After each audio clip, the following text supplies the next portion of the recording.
Are you preparing for SST General and want to get full marks in the English portion? Then this video is specially for you. Today I'll explain noun phrase with tricks, examples and solved exercises from government books. So watch the video till the end and don't skip any part because this video will help you get better marks in the exam. So without wasting any time, let's begin our today's lesson. Noun phrase की शुरू करने से पहले समझते हैं कि phrase क्या होता है। तो फ्रेज हमारे साथ अल्फाज का वो मजमुआ होता है जिसमें ना सब्जेक्ट होता है और ना वर्ब होती है और इसकी मीनिंग भी कंप्लीट नहीं होती। तो ऐसे अल्फाज के मजमुए को हम कहते हैं फ्रेज। एग्जांपल्स को देखते हैं। इन द रूम, ये ग्रुप ऑफ वर्ड्स है, इसमें ना सब्जेक्ट है और ना वर्ब है और इसकी मीनिंग भी कंप्लीट नहीं है। कमरे में, तो कमरे में क्या मीनिंग कंप्लीट नहीं है, तो हमारे साथ ये फ्रेज है। सेकंड एग्जांपल है ऑन द टेबल, मेज पर, तो मेज पर क्या मीनिंग कंप्लीट नहीं है, सब्जेक्ट वर्ब नहीं है, तो ये हमारे साथ हो गया फ्रेज। थर्ड एग्जांपल है अ ब्यूटीफुल गर्ल, एक खूबसूरत लड़की, तो एक खूबसूरत लड़की को क्या हुआ, उसने क्या किया, मीनिंग इसकी भी कंप्लीट नहीं है, तो ये भी एक फ्रेज है। अब समझते हैं कि नाउन फ्रेज क्या होता है। ये जो फ्रेज की डेफिनेशन है कि phrase it is a group of words without subject and verb, it does not make a complete sense. तो ये हर फ्रेज की डेफिनेशन है, लेकिन हम थोड़ी सी चेंजेस करेंगे ताकि समझ में आ सके कि ये कौन सा फ्रेज है। तो फॉर एग्जांपल नाउन फ्रेज अगर हम समझते हैं तो a noun phrase is a group of words that functions as a noun in a sentence. ये नाउन फ्रेज है तो ये नाउन का ही काम करेगा। यानी नाउन का क्या काम है, नाउन के क्या फंक्शंस है, वो फंक्शन पे हमने ऑलरेडी वीडियो बनाई है। अगर किसी ने नहीं देखे हैं तो इस लिंक पे क्लिक करके नाउन के फंक्शंस वो देख सकते हैं। तो नाउन फ्रेज की भी यही फंक्शन है, आगे हम डिस्कस करेंगे इस वीडियो में भी। तो नाउन फ्रेज वो ग्रुप ऑफ वर्ड्स होते हैं जो सेंटेंस में नाउन का काम करे। एग्जांपल्स को देखते हैं। द बॉय इज स्लीपिंग, तो देखो ये जो द बॉय है इस सेंटेंस में ये हमारे साथ नाउन फ्रेज है जो नाउन का काम कर रहा है। वो क्या काम है, ये एज अ सब्जेक्ट इधर काम कर रहा है। द बॉय ये ग्रुप ऑफ वर्ड्स है, एक से ज्यादा अल्फाज है और एज अ सब्जेक्ट काम करता है, तो ये हमारे साथ नाउन फ्रेज है। Next example a beautiful girl, a beautiful girl is singing, तो अ ब्यूटीफुल गर्ल जो है ये भी हमारे साथ नाउन फ्रेज है जो कि सब्जेक्ट का काम करता है। Next example the tall student in the class, ये है, ये पूरा ग्रुप ऑफ वर्ड्स ये भी नाउन फ्रेज है और सब्जेक्ट का काम करता है, तो ये भी हमारे साथ क्या हुआ, ये भी नाउन फ्रेज है। अब देखो हम नाउन फ्रेज को सेंटेंस में पहचानेंगे कैसे, तो इसका एक सिंपल सा ट्रिक मैं आपको बताता चलूं। वो सिंपल ट्रिक क्या है, how to identify a noun phrase, हम पहचानेंगे कैसे। तो देखो नाउन के साथ जब डिटर्मिनर्स आ जाते हैं, नाउन से पहले जब डिटर्मिनर्स आ जाते हैं तो ये मिलके नाउन फ्रेज बनाते हैं। अब डिटर्मिनर्स क्या होते हैं, a determiner is a word that comes before a noun to give more information about it. Determiner एक ऐसा लफ्ज होता है जो हमेशा नाउन से पहले आता है और उस नाउन के बारे में हमें मजीद मालूमात, मजीद इंफॉर्मेशन देता है। ये हमेशा नाउन से पहले आएंगे। डिटर्मिनर्स के टाइप्स है, तो सबसे पहला टाइप है आर्टिकल्स। ये ए, एन और दी या दा दोनों प्रोनाउंसिएशन सही है। ए, एन, दी ये 3 वर्ड्स है, इसको हम कहते हैं आर्टिकल्स। ये हमेशा नाउन से पहले आएंगे। इसका काम है नाउन को स्पेसिफिक करना, नाउन को खास बनाना। तो इसके साथ जब हम नाउन लगा देते हैं तो ये नाउन फ्रेज बनाते हैं। यानी ये 3 articles plus noun is equal to noun phrase. Example को देखें, आई सा अ डॉग, ये देखो इन 3 वर्ड्स में से ये आया है आ और इसके साथ ये नाउन आया है अ डॉग, तो ये मिलके दोनों मिलके नाउन फ्रेज बन गया। इसी तरह शी एट एन एप्पल, तो देखिए ए एन, इधर एन आ गया और इसके बाद नाउन एप्पल आ गया, तो ये दोनों मिलके नाउन फ्रेज बन गया। Next example the sun, the plus ये नाउन है, इसके बाद आर्टिकल प्लस नाउन, तो ये भी हमारे साथ फ्रेज बन गया। दूसरा, आर्टिकल्स के साथ अक्सर एडजेक्टिव भी आते हैं। पहले आर्टिकल आते हैं, उसके बाद एडजेक्टिव आता है, फिर उसके बाद नाउन आता है, तो ये तीनों मिलके भी नाउन फ्रेज बनाते हैं। एग्जांपल्स को देखें, पहले स्ट्रक्चर को समझते हैं।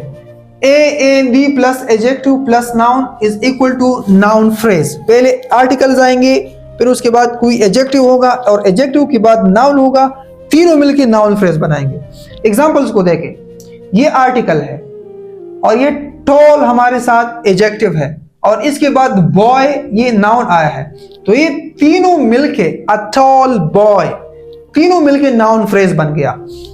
इसी तरह एन आर्टिकल है, इसके बाद ऑनेस्ट आया है, ऑनेस्ट एडजेक्टिव है और एडजेक्टिव के बाद मैन नाउन आया है, तीनों मिलके नाउन फ्रेज बन गया।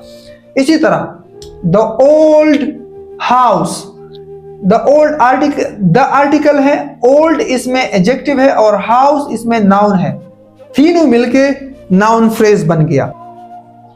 तो डिटरमिनर की दूसरी टाइप है demonstrative adjectives. Demonstrative adjectives point out near or far person, object or thing. There are 4 demonstrative adjectives: this, that, these and those. Demonstrative adjectives क्या होते हैं? ये करीबी या दूर किसी शख्स या किसी चीज़ की तरफ इशारा करते हैं, इसको उर्दू में अस्माए इशारात कहते हैं। तो जब this, that, these, those के बाद नाउन आ जाए तो ये मिलकर नाउन फ्रेज बनाते हैं। एग्जांपल्स को देखें, दिस ये डिमॉन्स्ट्रेटिव है, इसके बाद ये नाउन आया है, दोनों मिलके नाउन फ्रेज बन गया और ये एज अ सब्जेक्ट काम कर रहा है। इसी तरह डेट, डेट हाउस, डेट आया है और इसके बाद नाउन आया है, दोनों मिलकर नाउन फ्रेज बन गया, that house is beautiful. Next example is these flowers smell nice. So these demonstrative, इसके बाद नाउन आया है, दोनों मिलकर नाउन फ्रेज बन गया। Next example, those students are absent. So those demonstrative है, इसके बाद नाउन आया है, दोनों मिलकर नाउन फ्रेज बन गया। इन चारों में डिफरेंस ये है कि दिस और दैट ये सिंगुलर के लिए यूज होता है, दिस करीब के लिए और दैट दूर के लिए यूज होता है। दीज और दोज दोनों प्लूरल के लिए यूज होते हैं, दीज करीब के लिए और दोज दूर के लिए इस्तेमाल होते हैं। इसके साथ डेमोन्स्ट्रेटिव ये जो दीज, दैट, दीज, दोज है, इसके बाद एडजेक्टिव आएंगे, फिर एडजेक्टिव के बाद नाउन आएगा, तो ये भी मिलकर नाउन फ्रेज बनाते हैं।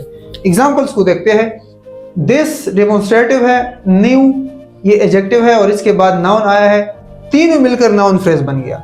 इसी तरह दोज डेमोन्स्ट्रेटिव है, टॉल एडजेक्टिव है और बिल्डिंग्स नाउन है, तीनों मिलकर नाउन फ्रेज बन गया।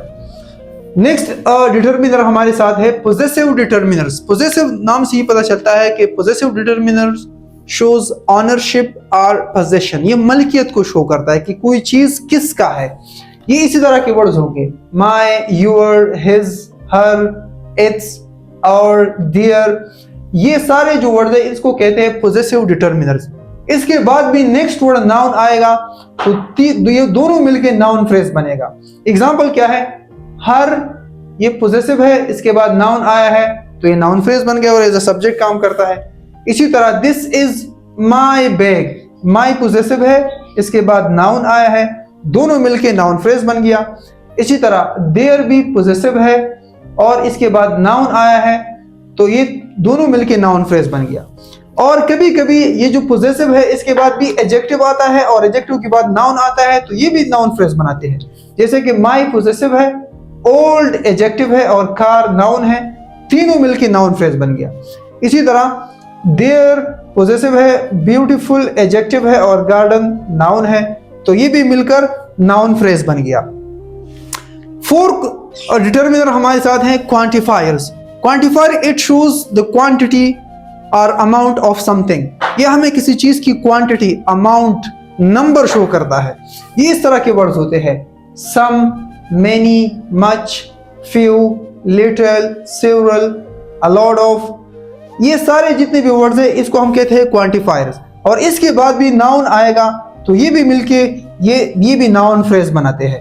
एग्जांपल्स को देखते हैं, सम स्टूडेंट्स, तो देखो ये क्वांटिफायर है और ये इसके बाद ये नाउन आया है, दोनों मिलके नाउन फ्रेज बन गया। इसी तरह मेनी पीपल, तो मेनी क्वांटिफायर, इसके बाद नाउन आया है, दोनों मिलकर नाउन फ्रेज बन गया। इसी तरह मेनी टैलेंटेड स्टूडेंट्स, जिस तरह यहां पर भी एडजेक्टिव आते हैं इसी तरह इन्हीं वर्ड्स के बाद भी एडजेक्टिव आते हैं। जैसे मेनी ये क्वांटिफायर है, इसके बाद टैलेंटेड एडजेक्टिव आया है और फिर उसके बाद नाउन आया है, तो ये भी नाउन फ्रेज बन जाता है। नेक्स्ट एग्जांपल है फ्यू इंटरेस्टिंग स्टोरीज, तो ये फ्यू क्वांटिफायर है, इंटरेस्टिंग ये एडजेक्टिव है और इसके बाद स्टोरीज नाउन आया है, तो ये तीनों वर्ड्स मिलके नाउन फ्रेज बनाते हैं। तो ये था आसान सा तरीका, ये वर्ड्स आपको याद होने चाहिए, इन्हीं की मदद से हम नाउन फ्रेज चाहे वो जहां भी आ जाए हम उसको आसानी के साथ जो है वो पहचान सकते हैं। अगर आपको इस वीडियो से कुछ ना कुछ फायदा हो रहा है, कुछ नया सीखने को मिल रहा है, तो kindly like this video, subscribe to English Guru and press the bell icon so you never miss our upcoming English valuable lessons. तो आगे बढ़ते हैं और सीखते हैं नाउन फ्रेज के फंक्शंस। तो नाउन फ्रेज की वही फंक्शन है जो नाउन के फंक्शन थे, इस पे हमने ऑलरेडी वीडियोस बनाए हैं, उसका लिंक डिस्क्रिप्शन में मौजूद है, आप क्लिक करके नाउन के फंक्शन उधर जाके देख लें, तभी ये आपको समझ आ जाएगा। तो noun phrase is a subject, सबसे पहला फंक्शन नाउन फ्रेज का इज अ सब्जेक्ट के, जिस तरह नाउन सब्जेक्ट यानी फाइल का काम करता है, एक्शन परफॉर्म करता है, इसी तरह नाउन फ्रेज भी सब्जेक्ट का काम करता है। तो देखो, the intelligent student solve the problem, देखो ये द इंटेलिजेंट स्टूडेंट ये सब्जेक्ट है, यानी किसने प्रॉब्लम को सॉल्व किया, किसने मसले को हल किया, तो किसने किया, द इंटेलिजेंट स्टूडेंट। तो ये नाउन फ्रेज है, स्ट्रक्चर हमने ऑलरेडी डिस्कस किया है, ये आर्टिकल है, फिर एडजेक्टिव है, उसके बाद नाउन है, तो नाउन फ्रेज बन गया।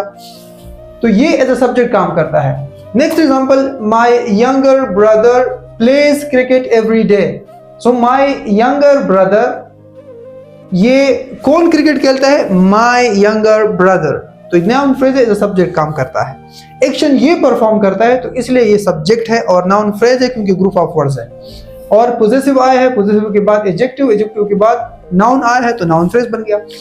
नेक्स्ट फंक्शन है noun phrase is an object, object का काम करता है, means that receives the action of the verb. For example, she bought a new car, तो ये खरीदने का काम किस पे हुआ है, अ न्यू कार, ये आर्टिकल है, एडजेक्टिव है, नाउन है, नाउन फ्रेज बन गया और ये एज ऑब्जेक्ट काम करता है, यानी काम इसी पर हुआ है। Next, I met my old friend yesterday, I met whom, हमने ऑब्जेक्ट की वीडियो में बताया था कि ऑब्जेक्ट किस तरह पहचानेंगे, या तो व्हाट का आंसर देगा या हूम का आंसर देगा। तो she bought what a new car, answer में अ न्यू कार गया। आई मेट हूम, मैं किससे मिला, माई ओल्ड फ्रेंड यस्टरडे, मैं अपने पुराने दोस्त से मिला, यहां तक ये नाउन फ्रेज है, पॉजेसिव आया है, एडजेक्टिव और उसके बाद नाउन, तो नाउन फ्रेज बन गया और ये एज अ ऑब्जेक्ट काम करता है। Next function noun phrase is a complement, complement that completes the meaning of a subject और object, that is when it completes the meaning of subject, that is called subject complement, and when it completes the meaning of an object, that is called object complement। Example को देखते हैं, Ali is a brilliant student, तो ये a brilliant student noun phrase है और इस sentence का subject Ali है, जो कि इसकी मीनिंग को कंप्लीट करता है कि अली कौन है, किस तरह का लड़का है, तो वो एक ब्रिलियंट स्टूडेंट है, एक शानदार और एक जबरदस्त किस्म का स्टूडेंट है। इसी तरह she became a famous doctor, तो she became a famous doctor, ये एक नाउन फ्रेज है जो कि सब्जेक्ट कॉम्प्लीमेंट की तरह काम करता है कि वो बनी, वो हो बनी, तो क्या बनी, एक मशहूर डॉक्टर बनी, तो इसने इस सब्जेक्ट की मीनिंग को कंप्लीट कर दिया है। Next example, they made Ali the class proctor, so the class proctor, it is a noun phrase that completes the meaning of Ali is an object in this sentence, so the noun phrase perform here the function of an object complement because the phrase completes the meaning of this object, so that therefore it performs the action of an object complement। ये इस object की meaning को complete करता है, तो इसलिए इसको हम ऑब्जेक्ट कॉम्प्लीमेंट कहेंगे। लास्ट फंक्शन है noun phrase is an object of preposition, object of preposition के प्रीपोजिशन के बाद नाउन फ्रेज आया होगा, तो इसको हम कहते हैं ऑब्जेक्ट ऑफ अ प्रीपोजिशन। तो देखो, द बुक इज ऑन, ये ऑन ये प्रीपोजिशन है और इसके बाद द वुडन चेयर ये नाउन फ्रेज है, तो इसलिए हम इसको ऑब्जेक्ट ऑफ अ प्रीपोजिशन कहते हैं। ये आर्टिकल, एडजेक्टिव, चेयर हमने पहले डिस्कस किया है वीडियो में कि आर्टिकल, एडजेक्टिव और नाउन आएगा तो नाउन फ्रेज बनेगा। Next example, he is sitting under a big tree. तो अंडर, वो एक बड़े दरख्त के नीचे बैठा है, तो अंडर प्रीपोजिशन है और अ बिग ट्री इसमें नाउन फ्रेज है और ये प्रीपोजिशन के बाद आया है, तो इसीलिए ये फंक्शन परफॉर्म करता है as a object of preposition. तो ये थे शॉर्ट से function of a noun phrase. तो आप वादा करें कि वीडियो आखिर तक देखेंगे। मैं भी आपके साथ वादा करता हूं कि आज के बाद नाउन फ्रेज में कहीं पर भी आपको मसला नहीं आएगा इंशाल्लाह। तो अब आगे बढ़ते हैं और गवर्नमेंट बुक्स के एक्सरसाइज हल करते हैं। तो वीडियो का लास्ट पार्ट है और गवर्नमेंट बुक्स के एक्सरसाइजेज है, तो चलो उसको हल करते हैं। सबसे पहला एक्सरसाइज है ग्रेड 9 इंग्लिश का फर्स्ट एक्सरसाइज, पेज नंबर 11 है, उस पे नाउन फ्रेज का एक्सरसाइज है, तो चलो उसको हल करते हैं। फर्स्ट एग्जांपल है I expect our team to win. तो इसमें हम नाउन फ्रेज निकालेंगे। तो देखिए हमने पूरी लेक्चर इस पे बनाई है, हम कैसे पहचानेंगे। तो देखो, और ये एक पोजेसिव है, इसके बाद टीम आया है, तो और ये पोजेसिव और नाउन और टीम दोनों मिलके नाउन फ्रेज बन गया। तो ये और से लेकर टीम तक, ये यहां तक पूरा नाउन फ्रेज है और ये एज अ ऑब्जेक्ट काम करता है। कैसे? आई एक्सपेक्ट व्हाट, तो व्हाट के आंसर में और team to win. I expect what, so I expect our team to win, so the noun phrase is our team to win. Next example, do you know his age? तो देखो ये भी एक possessive है और इसके बाद noun आया है, तो दोनों मिलके noun phrase बन गया। Do you know his age? तो ये noun phrase है। Next example है your coming poses a problem for us। तो देखो एक सेंटेंस में एक से ज्यादा भी phrases आ सकते हैं, तो इसमें दो है। एक तो देखो ये your, ये एक possessive है, इसके बाद ये नाउन आया है। कुछ लोग कहेंगे ये इसमें ये तो आईएनजी फॉर्म है, ये तो वर्ब है, ये तो प्रेजेंट कंटीन्यूअस टेंस है। तो देखिए इसमें हम अलग से वीडियोस बनाएंगे, आगे इस टॉपिक्स पे हम वीडियोस बनाएंगे, फिर समझ आ जाएगा कि ये वर्ब नहीं है, ये नाउन है। तो यू आर कमिंग, ये एक नाउन फ्रेज है जो कि एज अ सब्जेक्ट काम करता है, और अ प्रॉब्लम फॉर अस दूसरा नाउन फ्रेज है जो कि एज अ ऑब्जेक्ट काम करता है। यू आर कमिंग सब्जेक्ट, ये वर्ब और ये ऑब्जेक्ट बन गया, तो इसमें ये दोनों फ्रेजेस है। नेक्स्ट एग्जांपल है his parents hoped for his success. तो देखो ये पोजेसिव है, इसके बाद नाउन आया है, तो ये नाउन फ्रेज बन गया, एज अ सब्जेक्ट काम करता है, ये इसमें वर्ब है। अब दूसरा भी है, ये फॉर प्रीपोजिशन है और इसके बाद हिज सक्सेस, ये भी नाउन फ्रेज है और ये as a object of preposition काम करता है, क्योंकि फॉर प्रीपोजिशन है और इसके बाद नाउन फ्रेज आया है, तो ये as a object of preposition काम करता है। नेक्स्ट एग्जांपल है she would not admit her guilt. तो हर भी पोजेसिव है और इसके बाद ये नाउन आया है, तो ये दोनों मिलकर नाउन फ्रेज बन गया। नेक्स्ट आगे बढ़ते हैं, ग्रेड 10 बुक से कुछ एग्जांपल है, unit number first exercise page number 9 है। इसमें एग्जांपल है he wished to talk to his friend. तो देखो ये पोजेसिव है, बहुत सिंपल है, इजी है, बस थोड़ा दिमाग यूज करना है और ये वर्ड्स याद करने हैं। पोजेसिव क्या है, आर्टिकल्स क्या है, डिटर्मिनर्स क्या है, इसी तरह डेमोन्स्ट्रेटिव क्या है, क्वांटिफायर, ये कुछ चीजें याद करनी चाहिए। फिर जहां भी आपको नाउन फ्रेज दिखेगा आप यू इसको पहचानेंगे। तो ये पोजेसिव है और इसके बाद नाउन आया है, तो ये दोनों मिलके नाउन फ्रेज बन गया, और ये प्रीपोजिशन के बाद आया है, तो ये as a object of preposition function perform करता है। नेक्स्ट एग्जांपल है द विक्ड मैन। तो देखो ये आर्टिकल आया है, इसके बाद एडजेक्टिव है विक्ड और फिर नाउन आया है, तो ये भी नाउन फ्रेज बन गया, एज अ सब्जेक्ट काम करता है। तो the wicked man loves getting poor people into trouble. तो इसमें ये नाउन फ्रेज है और ये एज अ सब्जेक्ट काम करता है। नेक्स्ट एग्जांपल है द पुअर, आर्टिकल है, पुअर इसमें एडजेक्टिव है, मैन नाउन है, तो ये एज अ सब्जेक्ट काम करता है। The poor man noun phrase है और एज अ सब्जेक्ट काम करता है। इसमें एक और भी है, ये एवरी पिनी भी इसमें नाउन फ्रेज है, क्योंकि ये क्वांटिफायर आया है और इसके बाद जो है ये नाउन आया है, तो ये दोनों मिलकर भी नाउन फ्रेज बन गया। Next example all the kids. तो देखो ये भी क्वांटिफायर है और फिर उसके बाद द किड्स आया है, तो ये भी नाउन फ्रेज है और एज अ सब्जेक्ट काम करते हैं। नेक्स्ट एग्जांपल है horses prefer living in dark stable. अब आप लोग कहेंगे कि यहाँ पर तो ना आर्टिकल है, ना कोई पोजेसिव है, ना डेमोन्स्ट्रेटिव है, ना क्वांटिफायर्स है, तो ये कैसे नाउन फ्रेज बन गया? तो देखो इसके लिए भी आसान सा तरीका यही है कि हम देखेंगे हेड वर्ड को, फ्रेज में हम हेड वर्ड को देखेंगे, यानी जो मेन नाउन है उसको देखेंगे और उसके साथ मॉडिफायर्स को देखेंगे जो इसकी मीनिंग में इजाफा करता है, इसको और एक्सप्लेन करता है। तो देखो ये स्टेबल इसमें हेड वर्ड है और ये डार्क इसके साथ मॉडिफायर आया है, इस स्टेबल को मॉडिफाई किया है, तो ये भी नाउन फ्रेज बन गया। और ये प्रीपोजिशन के बाद आया है तो ये object of preposition function perform करता है। तो ये थे ग्रेड 9 और ग्रेड 10 इंग्लिश की फर्स्ट एक्सरसाइज जो हमने हल किए हैं। तो मैं उम्मीद करता हूँ कि ये आपको समझ आ गए होंगे, आपको वीडियो भी पसंद आ गई होगी। तो काइंडली वीडियो को लाइक करें, चैनल को सब्सक्राइब करें और बेल आइकन को भी दबाएं ताकि आपको हमारे हर आने वाली नई वीडियो आपको वक्त पर पहुंच सके। और आप कमेंट में ये लिखकर बताएं कि आपको SST जनरल की प्रिपरेशन में कौन सी टॉपिक में मसला है, वो कमेंट करके, ताकि हम उस पर नेक्स्ट वीडियो बना सके।